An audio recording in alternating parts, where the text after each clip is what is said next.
Hello guys, કેમ છો? મજામાં ને? ઇન્ડોવાઇસમાં એકવાર ફરીથી આપ સૌનું સ્વાગત છે. આજનો આપણો પહેલો આર્ટિકલ વાઇલ્ડ લાઈફ વીકના બારામાં છે.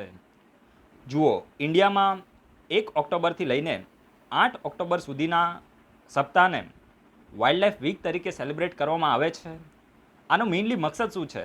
તો મકસદ તો બહુ જ સિમ્પલ છે. તમે નામથી જ સમજી શકો છો કે જે વાઇલ્ડ લાઈફ છે તો એના સેફગાર્ડ માટે, એને પ્રિઝર્વ કરવા માટે, લોકોમાં અવેરનેસ ફેલાવવા માટે આ વાઇલ્ડ લાઈફ વીકને સેલિબ્રેટ કરવામાં આવે છે. તો આ મોટી મોટી વાતો થઈ. અહીંયાથી ક્વેશ્ચન ના આવે. ક્વેશ્ચન ક્યાંથી આવશે કે વાઇલ્ડ લાઈફ વીક છે તો એ કયા સમય દરમિયાન સેલિબ્રેટ કરવામાં આવે છે? અને યુપીએસસીમાં આવા ક્વેશ્ચન ના આવે. આવા ક્વેશ્ચન આવશે તમને એસટીઆઈ છે, ડીવાયએસઓ છે અને પીઆઈ એક્ઝામમાં. આ પ્રકારના ક્વેશ્ચન બની શકે છે કે વાઇલ્ડ લાઈફ વીક સેલિબ્રેટ થયું તો એ કયા સમયમાં સેલિબ્રેટ થયું. એના સિવાય આ વર્ષના વાઇલ્ડ લાઈફ વીકની થીમ શું હતી, વાઇલ્ડ લાઈફ વીકની સેલિબ્રેટ કરવાની શરૂઆત ક્યારે થઈ હતી, આ પ્રકારના ક્વેશ્ચન બની શકશે.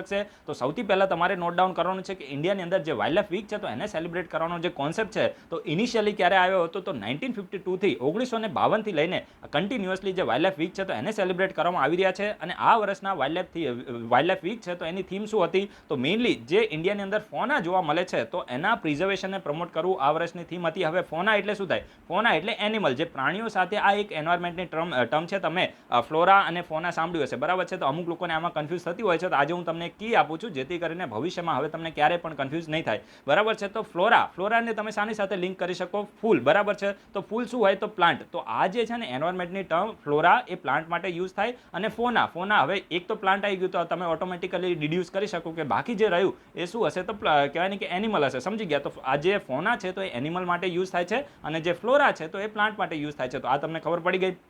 તો ઇન્ડિયાની અંદર જે પણ ફોના સ્પીસીસ જોવા મળે છે તો એના પ્રિઝર્વેશનને પ્રમોટ કરવું એ આ વર્ષની મેઇનલી થીમ હતી. 1952થી આને સેલિબ્રેટ કરવાની શરૂઆત થઈ છે. અને ભારતની અંદર જે વાઇલ્ડ લાઈફ જોવા મળે છે તો એના પ્રોટેક્શન માટે એક બોર્ડ છે તો એને સેટઅપ કરવામાં આવ્યું છે. સમજી ગયા? National board of wild life. National board of wild life હંમેશા ન્યૂઝમાં રહેતું હોય છે. મેં આના વિશે ક્વેશ્ચન પણ પૂછેલા છે અને આજે એક વખત ફરીથી હું તમને ક્વેશ્ચન પૂછવાનો છું, બરાબર છે? તો આ national board of wild life છે તો એને પણ સેટઅપ કરવામાં આવ્યું છે જે ઇન્ડિયાની અંદર જે વાઇલ્ડ લાઈફ જોવા મળે છે તો એને પ્રિઝર્વ કરવા માટેનું કાર્ય કરે છે. તો મેં તમને પહેલા પણ કીધું છે કે ઇન્ડોઆઈએસ ક્યારે પણ આઇસોલેશનમાં કરંટ અફેર્સને ડિસ્કસ કરતું નથી. તો જેટલા પણ આપણા રિસ્પેક્ટેડ મેમ્બર, જે ઇન્ટેલેક્ચ્યુઅલ લોકો આ વિડીયોને જોઈ રહ્યા છે, દરેક લોકોને હું રિક્વેસ્ટ કરીશ કે તમે આ જે ક્વેશ્ચન છે national board of wild life તો એના વિશે થોડો આન્સર આપો. હું તમને સારા એવા ક્વેશ્ચન પૂછું છું કે national board of wild life છે તો આ કેવા પ્રકારની બોડી છે? શું આ કોઈ સ્ટેચ્યુટરી બોડી છે? શું આ કોઈ એક્ઝિક્યુટિવ બોડી છે? અને જો આ કોઈ સ્ટેચ્યુટરી બોડી છે તો આને કયા એક્ટના તહેત બનાવવામાં આવી છે? તમારે આ સર્ચ કરીને વિડીયોના કમેન્ટ બોક્સમાં કહેવાનું છે ને ખુદની નોટમાં નોટ ડાઉન કરવાનું છે. એના સિવાય તમે એ કહેજો કે આ જે national board of wild life છે તો એના ચેરમેન કોણ હોય છે? આ ચેરમેન છે ને પર્સનાલિટી ખૂબ જ ઇમ્પોર્ટન્ટ છે, બરાબર? તો એ તમારે કહેવાનું છે. આનું મેઇનલી કાર્ય શું છે? જસ્ટ આટલું તમે ઇન્ફોર્મેશન સર્ચ કરીને તમારી નોટમાં નોટ ડાઉન કરશો અને કમેન્ટ બોક્સમાં લખી દેશો તો તમને હંમેશા માટે યાદ રહી જશે. અને મેં તમને પહેલા પણ કીધું છે કે ઇન્ડોઆઈએસમાં જે પણ ક્વેશ્ચન પૂછવામાં આવે ને એક ક્વેશ્ચન ફાલતુ હોતો નથી. જે આર્ટિકલ ડિસ્કસ કરવામાં આવે એક આર્ટિકલ ફાલતુ હોતો નથી. મેં આજે સવારે લગભગ 17 જેટલા જે ક્વેશ્ચન આપણા ચેનલમાં અને ગ્રુપમાં શેર કર્યા છે જસ્ટ 3 મહિનાના કરંટ અફેર્સમાંથી છે. તમે ખાલી ઇમેજિન કરો આપણે 1 વર્ષના કરંટ અફેર્સ ડિસ્કસ કર્યા હોત. જો મોટા ઇન્સ્ટિટ્યૂટ છે ને, જે લોકો દુકાનો ખોલીને બેઠા છે કોચિંગ માટેની, એમાંથી ક્વેશ્ચન નથી આવ્યા, બરાબર છે? પેપરનું લેવલ એટલું હાઈ હતું, કહેવાય ને કે એક પ્રકારે ઇન્ટેલેક્ચ્યુઅલ લેવલનું પેપર હતું. તમારે છે ને લોજિકને યુઝ કરીને ક્વેશ્ચનને સોલ્વ કરવાના હતા. અને જે લોકોએ મેજોરિટી ઓપ્શન ડી ટીક કર્યો હશે, તમે માની લો કે તમારું પેપર ક્લિયર છે, બરાબર? કારણ કે મોટા ભાગના જે આન્સર છે તો એમાં ડી આવતો હતો, બરાબર? એમાં પણ ખાસ કરીને જે સાયન્સ એન્ડ ટેકનોલોજીના ક્વેશ્ચન છે તો એમાં ડી આન્સર આવતો હતો. જે લોકોએ ડી ટીક કર્યા છે, હું એવું નથી કહેતો કે બધામાં ડી આવે, પણ મેજોરિટી જે કહેવાય ને કે સાયન્સ એન્ડ ટેકનોલોજીના ક્વેશ્ચન હતા તો એમાં મેજોરિટીમાં ડી આવે છે. તો જે લોકોએ થોડું લોજિકથી ક્વેશ્ચન પેપરને સોલ્વ કર્યું હશે તો એને આરામથી કટ ઓફ છે તો એ ક્લિયર થઈ જશે. પરંતુ જે એક રીતે આપણે ઓવરઓલ ઓબ્ઝર્વેશન કરવા જઈએ તો પેપરનું લેવલ 2019 કરતાં પણ હાઈ હતું, બરાબર છે? હવે આમાં અમુક લોકો યુપીએસસીને ક્રિટિસાઇઝ કરે છે. ભાઈ આ વસ્તુ ખોટી છે. યુપીએસસીને ભાઈ તમે એક વસ્તુ ખુદને યુપીએસસીની જગ્યાએ રાખીને જુઓ. આજે દિવસે ને દિવસે ઘણી બધી કહેવાય ને કે લોકો જેને પ્રિપેરેશન નથી કરી એ લોકો ચેનલ ખોલીને બેસી ગયા છે, બરાબર છે? એક પ્રકારે કોચિંગના ધંધા ખુલી ગયા છે. હજારો લોકો યુપીએસસી માટે પ્રિપેરેશન કરી રહ્યા છે, હજારો નહીં લાખો લોકો, બરાબર છે? તો આ કન્ડિશનની અંદર કોમ્પિટિશનને કઈ રીતે મેન્ટેન કરવું તો એ માટે આ લેવલનું પેપર નીકાળવું જરૂરી હતું, સમજી ગયા? એટલા માટે આ પ્રકારનું પેપર આવ્યું છે અને એક બેલેન્સ યુપીએસસી રાખવાની કોશિશ કરી છે. તો કોઈ પણ લોકોએ જે લોકોએ સારી કહેવાય ને કે તમારું લગભગ 100ની આસપાસ અથવા તો 90થી ઉપર તમારો સ્કોર રહેતો હોય તો હું તમને રેકમેન્ડ કરીશ કે તમે લોકો મેઇન્સની પ્રિપેરેશન ચાલુ કરી દો. અને જે લોકોનો ઓછો સ્કોર થયો છે, જો ખુદને ક્યારે પણ ડીમોટિવેટ કરવાના નથી. તમારો સ્કોર ઓછો થયો તો એવું નથી. હવે જો માની લો કે છે ને આ 2 ક્વેશ્ચન છે, બરાબર છે, 1 અને 2 ક્વેશ્ચન છે. હવે જો એકમાં છે ને એ આન્સર આવે છે અને બીજામાં બી આવે છે અને તમે ભૂલથી આમાં સી કરી દીધું અને ભૂલથી આમાં ડી કરી દીધું, તો શું તમે આ જે તમારીથી જે ક્વેશ્ચનને ટીક કરવામાં ભૂલ થઈ તો એનાથી એ સાબિત થયું કે તમે ડફોડ છો? બરાબર છે. આ શબ્દ કહેવાય ને કે હું યુઝ કરું છું તમને મોટિવેટ કરવા માટે છે. જસ્ટ ખાલી તમે આને સમજવાની કોશિશ કરજો. ક્યારે પણ કોઈ ક્વેશ્ચન છે તો એને તમે રોંગ ટીક કરો એ ક્યારે એવું બતાવતું નથી કે ભાઈ તમે હોશિયાર નથી કે તમે જીવનમાં સક્સેસફુલ નહીં થાવ. સમજી ગયા? જસ્ટ ખાલી એક્ઝામ છે, ઇટ ઇઝ ગેમ. બરાબર છે. ગેમમાં હાર અને જીત થતી રહે. આમાં અમુક લોકો જીતવાના છે, અમુક લોકો હારવાના છે. બરાબર? તો એ રીતે ખુદને તમે પ્રિપેર રાખો. આવતા વર્ષે ફરીથી તમે પ્રિપેરેશન કરો. પણ તમારી સાથે જો ફાઇનાન્શિયલ કન્ડિશન ઘરની જે છે એને પણ તમારે ધ્યાનમાં લઈને તમારે થોડી કહેવાય ને કે પ્રિપેરેશન કરવાની હોય છે. કારણ કે ઘણા બધા જે ફેક્ટર છે તો એ રિસ્પોન્સિબલ હોય છે. તો ક્યારે પણ ડીમોટિવેટ થવાનું નથી. પેપર સારું ગયું, ખરાબ ગયું, બરાબર છે. ઈશ્વર ઉપર શ્રદ્ધા રાખીને પ્રમુખ સ્વામી મહારાજ છે તો હંમેશા કહેતા હોય છે જેવી ઈશ્વરની ઈચ્છા, આવું કહીને હંમેશા તમે આગળ વધી જાઓ અને તો જ તમને વધારે ને વધારે કહેવાય ને કે કામ કરવાનો અને સ્ટડી કરવાનું તમને મોટિવેશન મળશે. તો આ મારા તરફથી મેં તમને કીધું છે 90 ઉપરથી તમારો સ્કોર થતો હોય તો તમે આસાનીથી કહેવાય ને કે મેઇન્સ માટે પ્રિપેરેશન શરૂ કરી દો. કેટેગરી વાઇઝ આ વેરી કરશે, પરંતુ 90 ઉપર થાય તો તમે થોડા સેફ છો એવું મારું પર્સનલી માનવું છે. બરાબર? અને જે લોકોનો ઓછો સ્કોર થાય છે એ લોકો તો જરૂરથી કહેવાય ને કે ડિમોટિવેટ થયા વગર આવનારી જીપીએસસીની એક્ઝામ છે, યુપીએસસીની એક્ઝામ છે, તો આની માટે તમે પ્રિપેરેશન શરૂ કરી દો. બરાબર છે. ખુદને ક્યારે પણ ઓછું આંકવાનું નથી. તમારા માટે ક્યારે પણ નેગેટિવ શબ્દો યુઝ કરવાના નથી. તમારી માટે હંમેશા પોઝિટિવ રહો. બરાબર છે. તો જ તમને કહેવાય ને કે ફ્યુચરની અંદર આગળ વધવા માટે વધારે ને વધારે મોટિવેશન મળશે. તો મેં તમને થોડું કહેવાય ને કે વધારે પડતું વિડીયોથી ટોપિકથી હટીને મેં તમને વાત કરી છે, પરંતુ એક કહેવાય ને કે ચેનલનો એડમિન છું તો એટલા માટે મારી થોડી રિસ્પોન્સિબિલિટી પણ બને છે. કારણ કે મને ખબર છે કે જ્યારે પેપરમાં સારું પેપર જાય તો ત્યારે કઈ રીતે જે આપણું યુથ છે તો એને ચેનલાઇઝ કરવું પડે, ને જ્યારે પેપર ખરાબ જાય તો ત્યારે પણ માઇન્ડની સિચ્યુએશન શું હોય છે તો એ બધું હું સમજી શકું છું. એટલા માટે મેં તમને કહેવાય ને કે એક એડમિન તરીકે મેં તમને રેકમેન્ડ કર્યું છે. આ વસ્તુ તમે ફોલો કરી પણ શકો છો અને વોલેન્ટરીલી નથી પણ કરી શકતા. બરાબર છે. એ તમારી ઉપર છે. મેં મારા તરફથી કહેવાની કોશિશ કરી છે. તો દરેક લોકો આટલું તમારા તરફથી થોડા એફર્ટ્સ લગાવજો તો તમને પણ કહેવાય ને કે વધારે ઉત્સાહ આવશે. બરાબર? હવે નેક્સ્ટ જે આર્ટિકલ છે તો તે અટલ ટનલના બારામાં છે. જો પ્રધાનમંત્રી દ્વારા આજે અટલ ટનલ છે ને તો એને સેટરડે ઇનોગ્યુરેટ કરવામાં આવી છે. આવનારી જીપીએસસી એક્ઝામ માટે અટલ ટનલ ખૂબ જ ઇમ્પોર્ટન્ટ છે. ડાયરેક્ટ ક્વેશ્ચન બનશે કયા 2 પ્લેસને કનેક્ટ કરશે, ક્યારે આનું કન્સ્ટ્રક્શન શરૂ થયું હતું. બરાબર છે. એના સિવાય આની જે લેન્થ છે તો એના વિશે પણ જીપીએસસી ક્યારેક ફેક્ચ્યુઅલ ક્વેશ્ચન પણ પૂછી લે. બરાબર છે. તો અત્યારે આપણે આના વિશે થોડી ડિટેલમાં ઇન્ફોર્મેશન લઈએ. તો પ્રધાનમંત્રીએ હિમાચલ પ્રદેશના રોહતાંગથી આ જે ટનલ છે તો એને ઇનોગ્યુરેટ કરી છે. 9.2 કિલોમીટર લાંબી ટનલ છે અને તમારે એક ફેક્ટ શું યાદ રાખવાનું છે, હાઇટ ઉપર આવેલી એટલે કે જે મીન સી લેવલ હોય ને તો એનાથી હાઇટ ઉપર આવેલી સૌથી વધારે હાઇટ ઉપર આવેલી વર્લ્ડની લોંગેસ્ટ હાઈવે ટનલ છે. તો આ તમારે ખાસ નોટ ડાઉન કરવાનું છે. વર્લ્ડની લોંગેસ્ટ કહેવાય કે લોંગેસ્ટ હાઈવે ટનલ છે. સમજી ગયા? અને આનું નામ શું છે તો અટલ ટનલ છે. આની પહેલા આનું નામ છે ને અહીંયા મેં લખ્યું નથી, દરેક લોકો આને નોટ ડાઉન કરી દેજો. આની પહેલા આનું નામ રોહતાંગ ટનલ હતું. બરાબર છે. આની પહેલા આનું નામ શું હતું? રોહતાંગ ટનલ હતું. અને એના પછી લગભગ 2019માં જે પ્રધાનમંત્રી છે તો એમના દ્વારા આનું નામ ચેન્જ કરીને અટલ ટનલ કરી દેવામાં આવ્યું. કારણ કે આનું જે કન્સ્ટ્રક્શન છે તો 2002માં અટલ બિહારી વાજપેયી દ્વારા આનું કન્સ્ટ્રક્શન શરૂ કરવામાં આવ્યું હતું ને એમનું મૃત્યુ થયું પછી એમને કહેવાય ને કે એમના જે એફર્ટ છે તો એને રેકગ્નાઇઝ કરવા માટે આનું નામ રાખવામાં આવ્યું છે. અને મેઇનલી આ જે ટનલ છે તો કયા 2 પ્લેસને કનેક્ટ કરશે એ તમારે ખાસ નોટ ડાઉન કરવાનું છે. ખાસ કરીને જે મનાલી છે તો એને લાહૌલ સ્પીતિ વેલી છે, મનાલીને લાહૌલ સ્પીતિ વેલી છે તો એને કનેક્ટ કરવાની છે. અને થ્રુ આઉટ ધ યર જો પહેલાં શું થતું હતું, આ મેં તમને પહેલાં પણ કીધું હતું કે જે ખાસ કરીને પહેલાં જ્યારે લગભગ 6 મહિના સુધી જે રસ્તો છે તો આ મનાલી અને લાહૌલ સ્પીતિ છે તો આ ખાસ કરીને ડિસ્કનેક્ટેડ થઈ જતું હતું. કારણ કે 6 મહિના સુધી એકદમ ભારી બરફ વર્ષા થતી હતી. સમજી ગયા? જે બરફ છે તો એની વર્ષા થાય તો જે રસ્તાઓ છે તો એ બંધ થઈ જતા હતા, બ્લોક થઈ જતા હતા. અને એ જ વસ્તુને દૂર કરવા માટે આ જે ટનલ છે તો એને કન્સ્ટ્રક્ટ કરવામાં આવી છે. ખૂબ જ આમાં ટેકનોલોજી છે તો એનો યુઝ કરીને ટનલને કન્સ્ટ્રક્ટ કરવામાં આવી છે. લગભગ 6 મહિના જેટલો જે રસ્તો છે તો બંધ રહેતો હતો, પરંતુ હવે આ ટનલ શરૂ થઈ તો એક પ્રકારને હિમાચલ પ્રદેશ છે, એના સિવાય જે યુનિયન ટેરેટરી ઓફ લદ્દાખ છે, બરાબર છે, તો એના જે લોકો છે તો એની માટે આ ટનલ એક પ્રકારની લાઇફલાઇન એ સાબિત થવાની છે. બરાબર છે. And the tunnel is built with the ultra modern specification in Pir Panjal range. આ તમે દરેક લોકો નોટ ડાઉન કરજો. કઈ રેન્જમાં છે તો પીર પાંજાલ રેન્જમાં છે. બરાબર છે. હિમાચલ પ્રદેશની પીર પાંજાલ રેન્જમાં આ ટનલ છે તો એને કન્સ્ટ્રક્ટ કરવામાં આવી છે અને લગભગ 3000 મીટર એટલે કે 10,000 ફૂટની જે ઊંચાઈ છે તો મીન સી લેવલથી 10,000 ફૂટની ઊંચાઈ આ જે ટનલ છે તો એને કન્સ્ટ્રક્ટ કરવામાં આવી છે. The tunnel reduce the road distance by 46 kilometre between the Manali and Leh. Manali અને લેહ વચ્ચે નો જે ડિસ્ટન્સ છે તો એને 46 કિલોમીટર સુધી ઓછું કરી દેશે અને લગભગ જે પણ વ્યક્તિ ટ્રાવેલિંગ કરશે એનો 4 થી લઈને 5 કલાક સુધીનો જે સમય છે તો એ સેવ થશે. The Atal tunnel is going to B the life line. આ તો મેં તમને પહેલાં પણ કીધું કે જે હિમાચલ પ્રદેશ છે અને જે union territory of Leh Ladakh છે તો એના લોકો માટે એક લાઇફ લાઇન સાબિત થવાની છે. અને former prime minister Atal Bihari Vajpayee છે તો એમના દ્વારા 2002માં આનું જે ફાઉન્ડેશન સ્ટોન છે તો એને લેટ ડાઉન કરવામાં આવ્યું હતું અને અત્યારે 2020માં કમ્પ્લીટ થઈ છે. તો તમે સમજી શકો છો કે ભારતની અંદર જે કામ છે તો એ કેટલી ઝડપમાં થાય છે. બરાબર. હવે એક વસ્તુ બીજી પણ છે કે આ કામ થોડું કોમ્પ્લિકેટેડ પણ હતું, એટલું સિમ્પલ નથી. બરાબર છે. જે કહેવાય ને કે ટનલને કન્સ્ટ્રક્ટ કરવી એટલું સહેલું પણ હોતું નથી. સમય તો લાગે અને ટેકનોલોજીને પણ યુઝ કરવાની હોય, પણ તેમ છતાં પણ થોડો વધારે સમય થયો એવું આપણે અહીંયા કહી શકીએ છીએ. બરાબર. હવે એ તો પણ ઇનોગ્યુરેટ થયું એટલે આપણે એને અત્યારે ઇગ્નોર કરીએ છીએ. હવે અત્યારે ટનલ ન્યૂઝમાં છે ને તો ફરીથી આપણે આઇસોલેશનમાં સ્ટડી કરવાની નથી. હું તમને એક ક્વેશ્ચન પૂછું છું.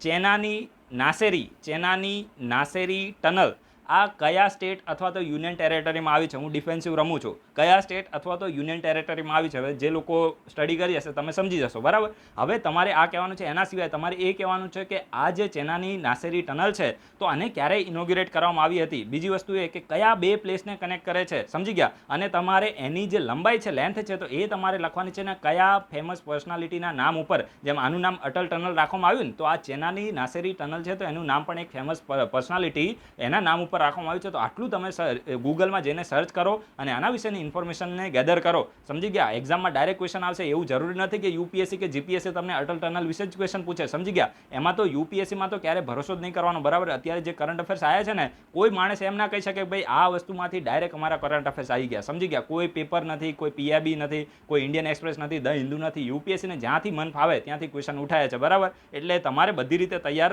રહેવું પડે. એના પછી જે નેક્સ્ટ આર્ટિકલ છે તો એક હાઇડ્રો પાવર પ્રોજેક્ટના બારામાં છે.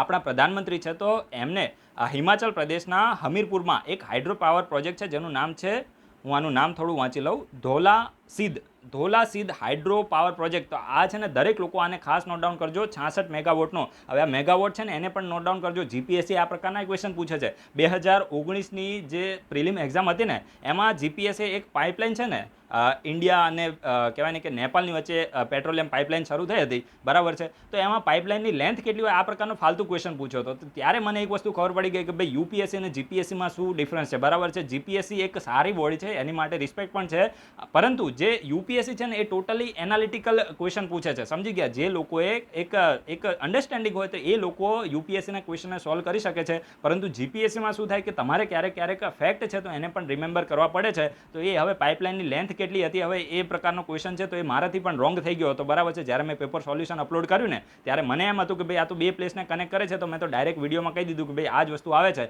પછી વિડીયોમાં કમેન્ટ જોઈએ તો છોકરાઓએ કીધું કે ભાઈ આની જે લેન્થ છે ને આટલી આવે છે. હવે પછી મેં ગૂગલમાં જઈને જોયું તો એ પ્રકારની લેન્થ અલગ હતી. તો ક્યારેક આવું પણ થાય છે. બરાબર છે કે ભાઈ યુપીએસસી જે ક્વેશ્ચન એનાલિટિકલ પૂછે છે અને જે જીપીએસસી છે તો એ ફેક્ટમાં પણ જતી રહે છે. તો આ મેગાવોટ પણ તમારે ક્યારેક નોટ ડાઉન કરી દેવાના. મે બી ક્વેશ્ચન આવી પણ જાય. બરાબર છે. તો આ ધોલા સીધ જે હાઇડ્રો પાવર પ્રોજેક્ટ છે તો એ હમીરપુર હિમાચલ પ્રદેશમાં અને કઈ નદી ઉપર થશે ને આ તમે ખાસ નોટ ડાઉન કરજો. અહીંયાથી ક્વેશ્ચન આવશે બિયાસ નદી ઉપર આ જે પ્રોજેક્ટ છે તો એને કન્સ્ટ્રક્ટ કરવામાં આવશે. હજુ આ પ્રપોઝ છે. બરાબર છે. હજુ આનું કન્સ્ટ્રક્શન થયું નથી. તો બિયાસ નદી ઉપર હશે. તો આ તમને ખબર પડી ગઈ. અને આનું નામ ધોલાસીધ કેમ રાખવામાં આવ્યું છે? કારણ કે બિયાસ નદીના કિનારે એક ટેમ્પલ આવેલું છે, એક ભગવાન છે, એમનું નામ છે ધોલાસીધ. તો આ ધોલાસીધ જે ટેમ્પલ છે ભગવાનનું, જે ડીટી છે, ડીટી એટલે ભગવાન, તો એમનું જે ટેમ્પલ છે તો એના નામ ઉપર જ આનું આ જે હાઇડ્રો પાવર પ્રોજેક્ટ છે તો એનું નામ રાખવામાં આવ્યું છે. ને હવે આનો મકસદ તો એકદમ ફાલતુ છે કે ભાઈ હાઇડ્રો ઇલેક્ટ્રિસિટી છે તો એને જનરેટ કર્યું હોય. તો બધાને ખબર જ હોય કે ભાઈ હાઇડ્રો પાવર પ્રોજેક્ટ છે તો ઇલેક્ટ્રિસિટી જનરેટ કરવા માટે જ હોય અને આસપાસના જે લોકો છે તો એને સિંચાઈની સુવિધા આપી, તો એ પણ બધાને ખબર પડે. બરાબર. તો અહીંયાથી કોઈ ક્વેશ્ચન ના બને. જસ્ટ તમારે હિમાચલ પ્રદેશ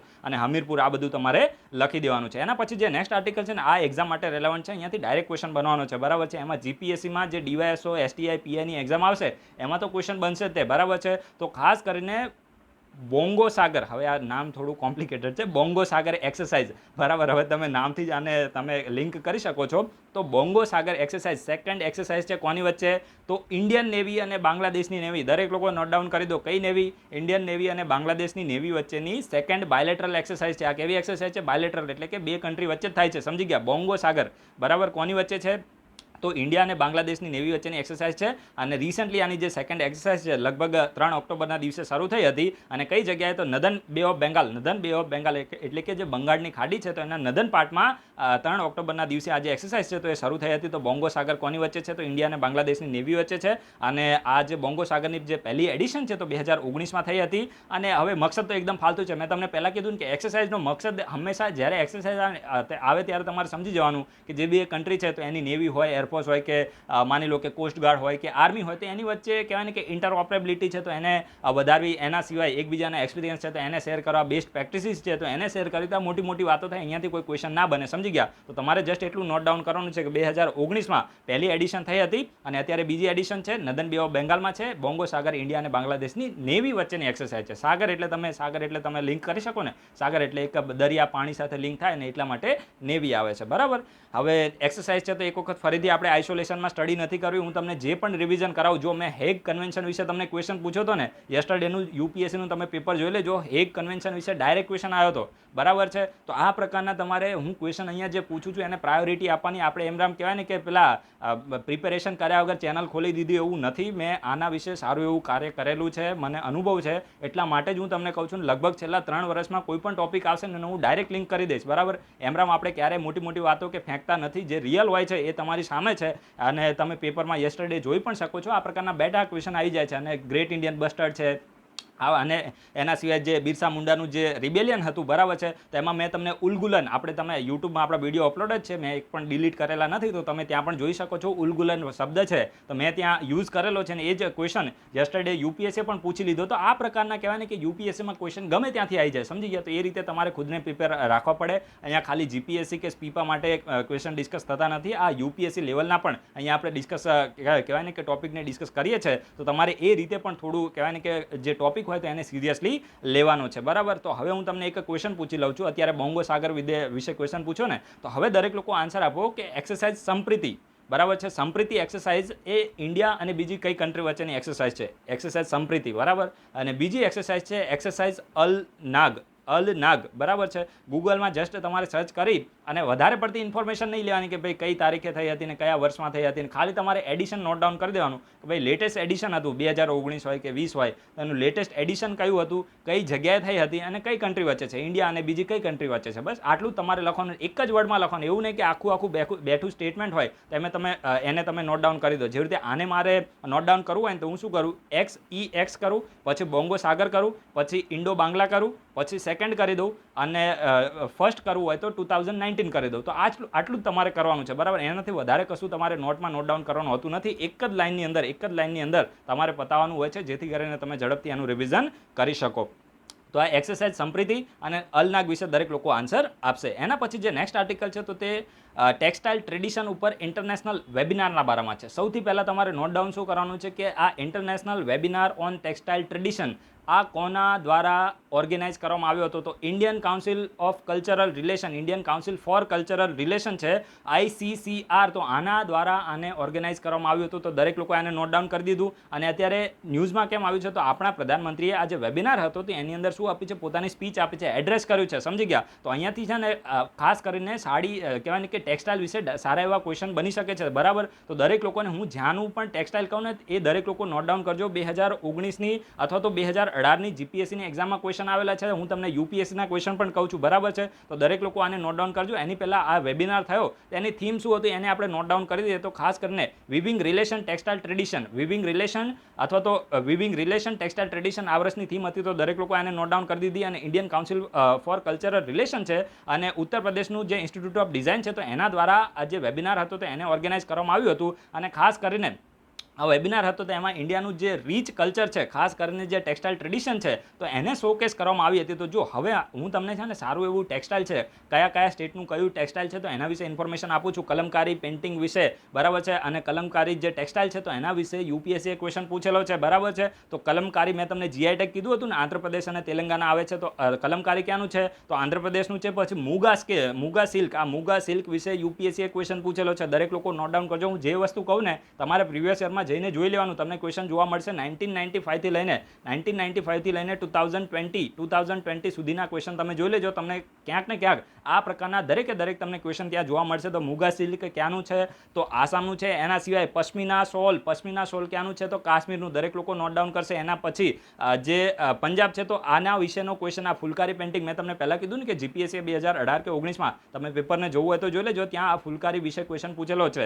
તો ફુલકારી ક્યાંનું છે? તો પંજાબનું છે. તો આ તમને ખબર પડી ગઈ. એના પછી ગુજરાતમાં તો પાટણનું પટોળું, બરાબર છે, આ તો બધાને ખબર જ હોય, તલાટીમાં ક્વેશ્ચન આવે જ તે, બરાબર છે. પાટણની પદમણી નાર, આવું એક ગીત પણ છે, તો આ તમને ખબર હશે કે ગુજરાત છે તો એમાં જે પાટણનું પટોળું છે તો એ ફેમસ છે. અને બનારસની સાડી પણ ખૂબ જ કહેવાય ને કે ફેમસ છે.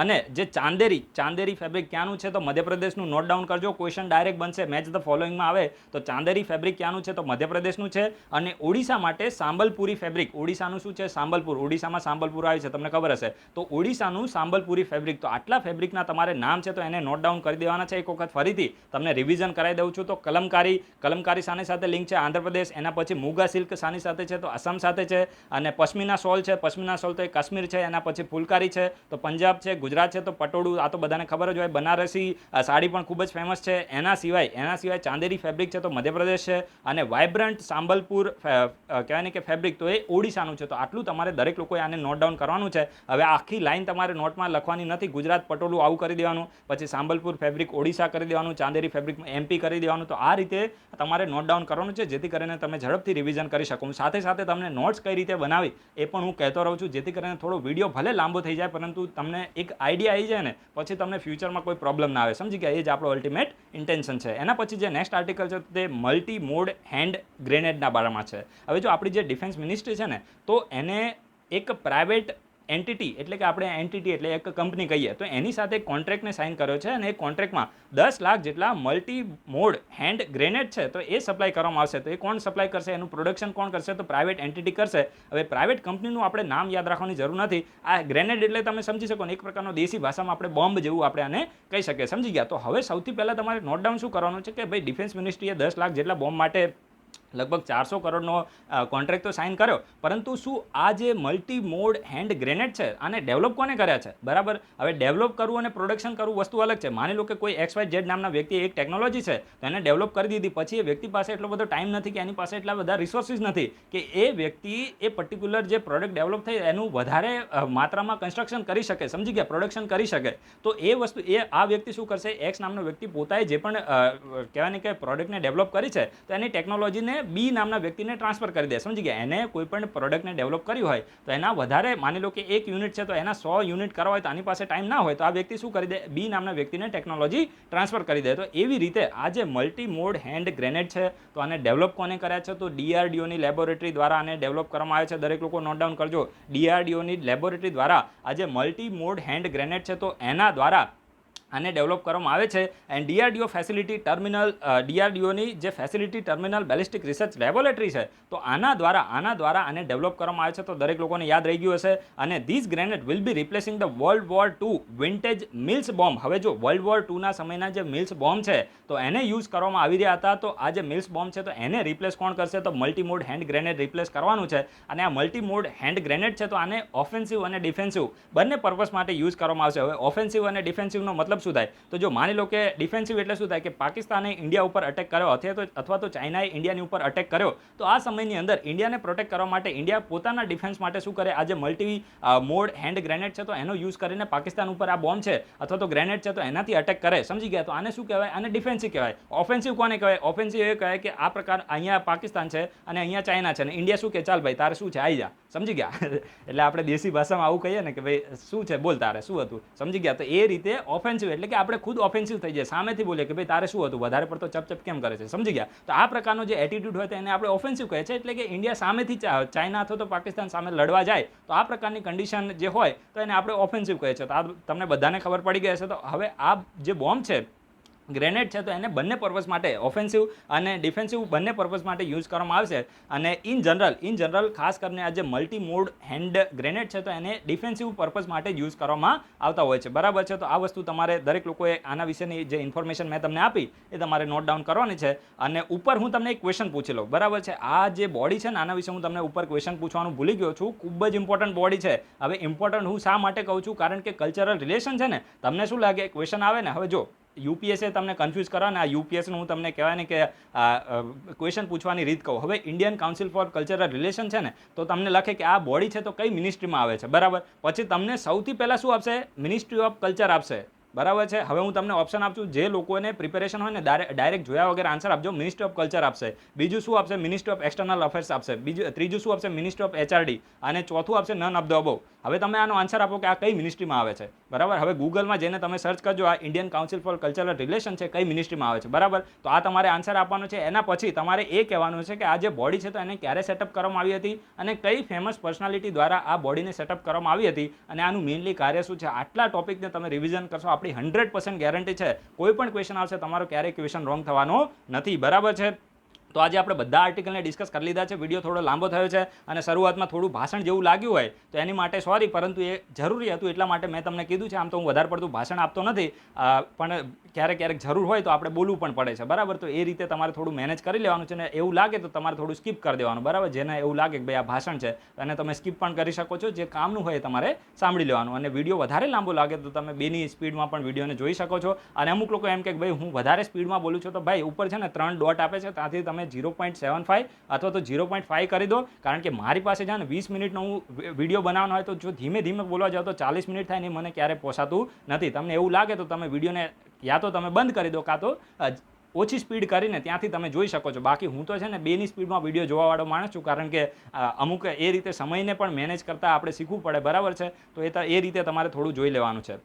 અને વિડીયો ગમે તો લાઇક જરૂર કરજો. વિડીયોના ડિસ્ક્રિપ્શન બોક્સમાં ટેલિગ્રામ ચેનલ છે, ટ્વિટર અકાઉન્ટ છે, ઇન્સ્ટાગ્રામ અકાઉન્ટ છે, ફેસબુક પેજ છે અને વોટ્સઅપ ગ્રુપ છે. આ બધાની લિંક આપી છે, ત્યાંથી જોઈન થઈ જજો. ખાસ કરીને તમારી પ્રાયોરિટી ટેલિગ્રામ ચેનલ જ હોવી જોઈએ, કારણ કે આ વોટ્સઅપ ગ્રુપ છે ને તો આનું ભવિષ્ય થોડું ધૂંધળું છે. બરાબર. કારણ કે નક્કી નથી હવે આ ચાલુ રહેશે કે ક્યારે બંધ થશે, આપણે કંઈ કહી ના શકીએ. પરંતુ આમ તો હું ચાલુ જ રાખીશ, એવું કંઈ આપણે વધારે પડતો કોઈ પ્રોબ્લેમ આવતો નથી. આપણા ગ્રુપમાં દરેક લોકો મેચ્યોર લોકો જ છે અને એકદમ હાઈલી ઇન્ટેલેક્ચ્યુઅલ લેવલના લોકો છે, એટલે મજા પણ આવે છે. કોઈ વાંધો આવતો નથી. પણ હવે જોઈએ છે એનું શું થાય છે. બરાબર. તો વિડીયો ગમે તો લાઇક જરૂર કરજો. અને તમારા ફ્રેન્ડ્સ પણ કોઈ પ્રિપેરેશન કરતા હોય ને તો થોડું શેર કરી દેવાનું. બરાબર. જેટલું તમે નોલેજને શેર કરશો એટલા તમને ઈશ્વરના પણ આશીર્વાદ મળશે અને તમને અંદરથી આનંદ આવશે. બરાબર છે કે ભાઈ આપણે આપણા ફ્રેન્ડની માટે કંઈક કરી રહ્યા છે. બરાબર. તો એ રીતે તમારે થોડું કહેવાય ને કે એકબીજાનું થોડું સારું વિચારવાનું છે, તો તમને કહેવાય ને કે પ્રિપેરેશન કરવાની પણ મજા આવશે. કોમ્પિટિશન નહીં રાખવાનું. જો એન્વાયરમેન્ટમાં એક ટર્મ આવે છે, એક કોમ્પિટિશન આવે છે. બરાબર. તમે અમેન્શલિઝમ છે, કમેન્શલિઝમ છે, કોમ્પિટિશન છે, પ્રિડેશન છે. બરાબર છે. તો આ બધા તમે ટર્મ જોયું હશે. જે સ્પીસીઝ હોય ને એની વચ્ચે ઇન્ટરેક્શન થાય. તો જ્યારે કોમ્પિટિશન આવે ને તો ત્યારે શું થાય? બંનેને નુકસાન થાય. જ્યારે બંનેમાં એવું હોય કે ભાઈ હું આને પાડી દઉં, પેલાની એમાં હોય કે હું આને પાડી દઉં, તો જ્યારે કોમ્પિટિશનની તમારી કહેવાય ને કે અંદરથી એવું ભાવના હોય તો ત્યારે બંનેને નુકસાન થાય છે. સમજી ગયા? પરંતુ જ્યારે મ્યુચ્યુઅલિઝમ હોય, મ્યુચ્યુઅલિઝમ તમે છે ને એન્વાયરમેન્ટની શંકર આઈસની બુકમાં જોજો, એક કોન્સેપ્ટ છે મ્યુચ્યુઅલિઝમ. એટલે કે બંનેમાં પ્લસ પ્લસ આવે. બરાબર છે. કોમ્પિટિશનમાં બંનેમાં નેગેટિવ આવે, બંનેમાં માઇનસ આવે, એટલે કે બંનેને નુકસાન થાય. પરંતુ મ્યુચ્યુઅલિઝમમાં પ્લસ પ્લસ આવે, એટલે કે બંનેને ફાયદો થાય. તો તમારે શું કરવાનું છે? સાથે મળીને તમારા કોઈ ફ્રેન્ડ પ્રિપેરેશન કરતા હોય, પરંતુ એ પછી ફાલતુ માણસ ના હોવો જોઈએ. બરાબર છે. એ એક લેવલનો માણસ હોવો જોઈએ, જેની થોટ પ્રોસેસ સારી એવી હોવી જોઈએ. એવા લોકો સાથે તમારે જે પ્લસ પ્લસ હોય તો એની સાથે તમારે કહેવાય ને કે તમારી પ્રિપેરેશન છે તો એને શેર કરતું રહેવાનું છે. એકબીજાના આઈડિયાઝ છે તો એને શેર કરતું રહેવાનું છે અને હેલ્પ કરતું રહેવાનું છે. બરાબર. તો આ પ્લસ પ્લસ હોવું જોઈએ. સામેવાળો પછી એકદમ નેગેટિવ માણસ ના હોવો જોઈએ, નહીં તો એ તમારી પ્રિપેરેશન ખરાબ કરશે. એવા લોકોને બ્લોક કરી દેવાના. બરાબર. તો આટલું તમારા તરફથી કામ કરવાનું છે. અને વિડીયો થોડો વધારે લાંબો થઈ ગયો છે તો હવે અહીંયા આપણે ફૂલ સ્ટોપ લગાવી દઈએ. બરાબર. So guys, thanks for watching. તમારા બધાનો દિવસ શુભ જાય.